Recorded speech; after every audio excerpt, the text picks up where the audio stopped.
There's something about an Irishman making a video about luck that's just kind of comedic. But anyway, RNGesus, as he's sometimes referred to, has been a saviour to many of us at several points in playing games. Whether you're sitting in a corner spamming arrows down a hallway as Hanzo, or you're just queuing up for a ranked game wondering, are you going to be the one with the teammates who are inting your games this time? We've all had our fair share of luck in games. But the luck I'm here to talk about isn't the, oh, he just had to come here at this time, didn't he? What I'm here to talk about is luck implemented by the devs into the games. I welcome you all to an Irish review of luck in video games. And no, so we're all clear, I am not talking about matchmaking in this. So I've got an unhealthy amount of hours in League, so naturally this is going to be where we start. And we're going to be looking at crit chance. Now crit chance is a stat that anyone can purchase. Each cloak of agility gives you 20%. But crit chance doesn't just work as a flat percentage. The way crit chance works is if you have a flat 20% crit chance, your first auto has a 20% chance to crit. If you don't crit, the chance to crit keeps going up until you eventually get a crit. It is just to make it feel more fair because of psychology and how our brains work, but I'm not here to discuss that at the moment. And it does the exact same if you crit a lot, your chance to crit goes down and down until you don't crit, and then the cycle starts again. This is just to make sure that no one suddenly gets 500 crits in a row, but even then it is still technically possible, but you get what I mean. Crit chance itself isn't a problem. Everyone has to invest in it if they want it, and no one would really say, oh yeah, crit items, broken. We're not in Season 5 anymore. What I'm here to talk about is a champion who wholly relies on random crits to have any success in a game. Yeah, we're talking about Tryndamere. Tryndamere can have up to 40% crit chance at the beginning of the game when no one else can. Now, sure, you need 100 Fury, which takes quite a few autos, but still. A lot of Tryndamere's game plans boil down to this. Stack Fury at level 1, get level 2, pray for level 2 crits. If crits achieved, profit, because you just killed your layer. If you didn't get your crits and die, GG, game's done. Tryndamere's design is entirely built around luck outside of the player's control. They build up crit chance and then pray that the dice rolls in their favour in early game fights. Considering that no one else would have crit chance at this stage in the game, even just getting one crit can absolutely change how a fight goes. Now Tryndamere has his own issues other than this, and I'm not getting to those at the moment, but I think you can see where this is going. This is a really bad way to implement luck into a game. It's out of both players' control naturally, but it detrimentally affects either player depending on the role. With top lane being so snowbally, it's better off to refer to it as avalanching. One crit can be the difference between a won or lost game. Having heavy luck-based mechanics in your game, especially if you're more of a competitive one, is not going to be fun for your players. Now, I know I was just looking at crit chance in League and it wasn't truly random, but Tryndamere's existence is very random. But what if devs take this randomness and flip it on its head to fuck everyone over? Well, when that happens, we get Mario Kart. I'm sure I don't need to explain Mario Kart to ye. Item boxes give random items, but of course it's not truly random. Depending on your distance from first place, your item odds change drastically. Now this achieves two things. One is making it so that anyone has a chance to catch up, but more importantly, it gives higher odds for first to get absolutely Mario Karted.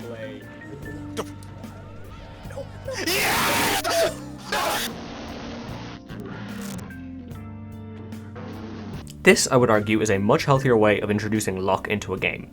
Sure, it can be frustrating to be 2 meters away from the goal only to get blown up by a blue shell, struck by lightning, roasted by a flower, bitten by a piranha plant, and then get absolutely smacked by a glowing dude playing music out of his holes. But you're also playing Mario Kart, that's the entire point. The random chance in Mario Kart is skewed towards less skilled players without completely messing over the ones who have a driver's license to back themselves up. Likewise, even if you've been pelted in first place, you're still going to have a good chance to get back considering you were already in first place to begin with, so I'm assuming you're good at Mario Kart. Plus, you're going to be getting the better items to help you get up there to begin with, so the randomness actually ends up working out in everyone's favour. Now I know I just said that Mario Kart is one that kind of fully embraces randomness, but I meant that more in the League of Legends crit chance making players feel better type of sense. What if we just take the randomness and just fully let the dice roll and decide what we get? Well, to see how that happens, we're going to have to take a look at Smash Bros. And at Mr. Game & Watch, Peach, technically Daisy, and also Hero in particular. Starting with Peach, and technically Daisy as well, their down special picks up a turnip, which can be thrown or even just used as a weapon to smack. Now, there's many different faces that can be picked up, and Sleepy is the best by the way, but there are different attributes to all of them. Wink has a 4 out of 58 chance with a 10% base damage. Dot Eyes and Stitch both have a 1 out of 58 chance and have 16% and 24% base damage respectively, while every other turnip has a base of 5%. Now, I am no Smash Bros connoisseur, but as far as luck in the game goes, this isn't really too egregious, I'd say. She also has a small chance to pull out a Beam Sword, Mr. Saturn, and a Bomb, but the chances are so incredibly low you go hundreds of games without seeing one. Now, you can get some nasty combos with turnips, and naturally pulling a Stitch is always what you want, but it's not like Tryndamere in League where your entire game plan revolves around one small chance to getting the thing you want. However, for Mr. Game & Watch, while it's not entirely the case, I've heard that a lot of the Smash community is not a big fan of him for a multitude of reasons, and I'm only going to discuss one of those here, being his side B. Now, his side B has 9 different variants. I won't go through all of them to save us some time, but basically, Game & Watch rolls a number from 1 to 9 and the attack changes based on the number. If he rolls a 1, it does nothing and makes him take 12% damage.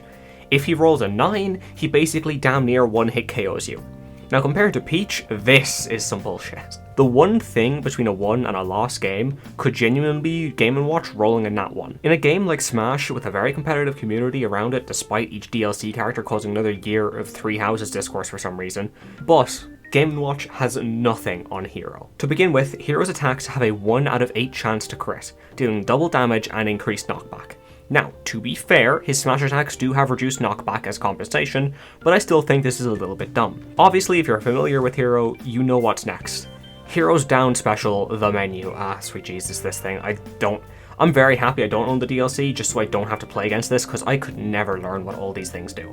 The menu has 21 different spells in it, ranging from damaging spells to a sleep to instant one-hit KOs for both him and the enemy, and there's also a spell that just has entirely random effects every time it's used. Now, Hero is like a mid-tier in Smash, but also in Smash Ultimate. I know they say tiering doesn't matter that much, but I'm not good enough to get into that discussion properly, so we'll leave it.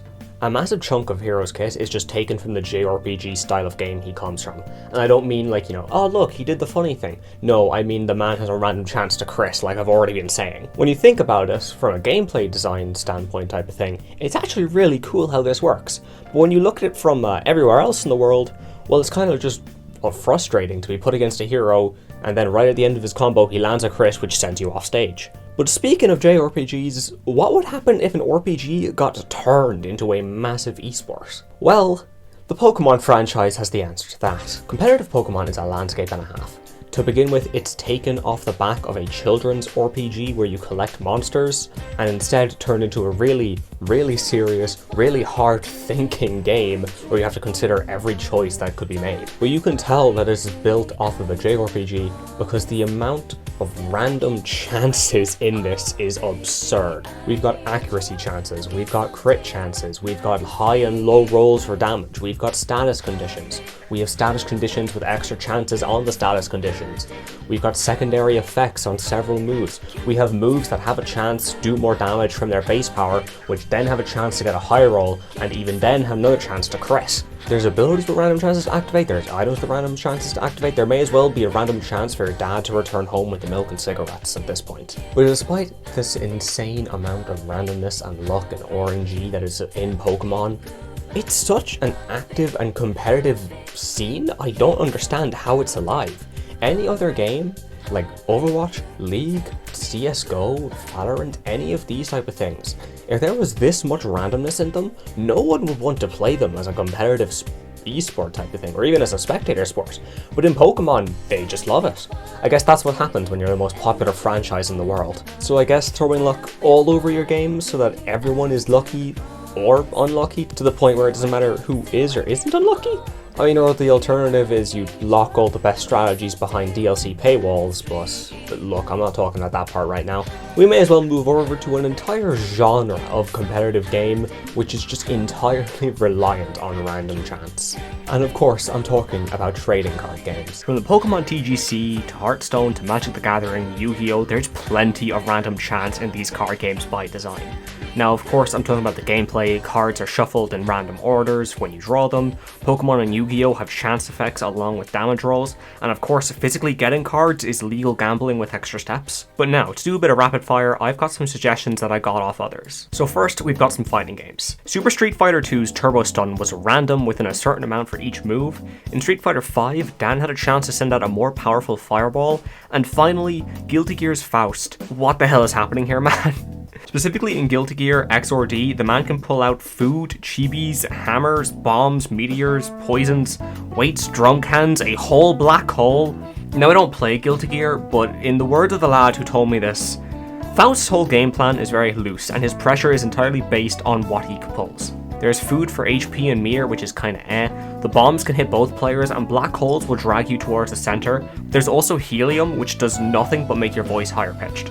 Now, as a non-Guilty Gear player, this is just hilarious to me, because why would you ever want to play a character where half your options hurt you or do nothing? Anyway, all the randomness of these fighting games is different, and a good chunk of it just seems to be there to give the player a random dopamine hit mid-game.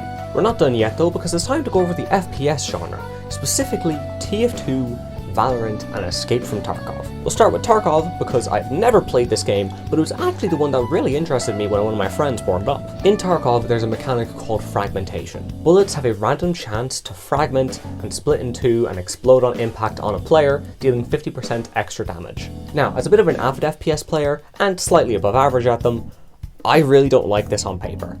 Imagine you're playing CSGO and a body shot just randomly has a chance to deal headshot damage. I'm sure you can see the issue with this. Now, I was told by my friend that this can only sometimes lead to one-shots, but having a random chance to one-shot's a little bit stupid in my opinion. I can't give a proper opinion on it because I've never played Tarkov in my life, so I can only kind of give a speculation type of thing on it. But just on paper as an idea, this is definitely not something I would implement if I were to make an FPS game. But to jump into TF2, well, things change quite a bit, but realistically for what we just looked at in Tarkov, it's quite similar. TF2 just has random crit chance, as in just a, it's like Pokemon, an attack just has a random chance to crit. I don't think this is abhorrent, and that's mostly just because competitive TF2 doesn't exist really.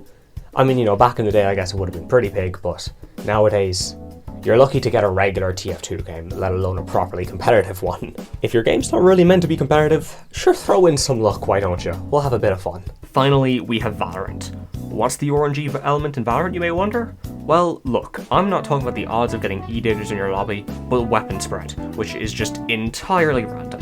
In CSGO, the spread has a pattern, which makes it possible to learn and stay accurate while spraying. But Valorant throws this out the window, and after 2 bullets, Lord knows where these things are going. Now, some people don't like this at all, and I understand why, but I think this is the one time you can say a random element is actually fine, and I hate that Valorant is the game I'm praising for having random elements in it. The clear intent for players is not to spray, but shoot in controlled bursts. Or just be a shotgun rat in corners like, look, I don't know, chief, whatever works best for you. I have one more example I want to talk about, and that's the Battle Royale genre, and just specifically getting loot in general. Now, I am only going to be talking about Apex and Fortnite because they're the only Battle Royales I care about. The loot you get is obviously random, but there's lots of things happening that protect this randomness from being too frustrating. First, in Apex, you could be insanely lucky and get purple armor the second you land down, but if no one fights you, then you're stuck with that purple armor for the rest of the game. Obviously, it's still nice. Dealing damage causes armor to upgrade in tiers, rewarding a player who's landing shots even if they can't find any good armor when they land. Now in Fortnite, I can't lie, I've not played this game since 2018, but I don't think that really matters if you have a legendary weapon if you're not able to hit anything. Now the same obviously applies in Apex and pretty much any Battle Royale shooter for that matter, but you still see what I'm saying.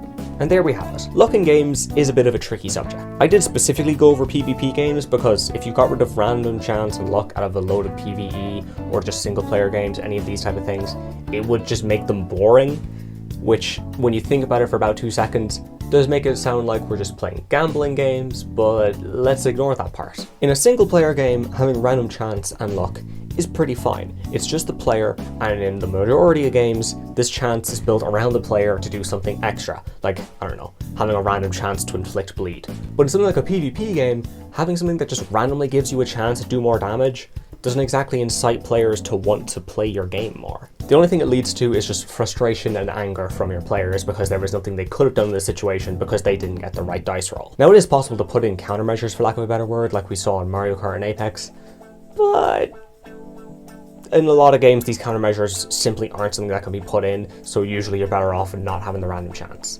But tell me yourselves, what is some random luck-based stuff in games that you really don't like, or maybe something you really do like? And sure, look, if you're still here, drop a like, drop a sub, all the other YouTube stuff, and I'll talk to you next time, lads.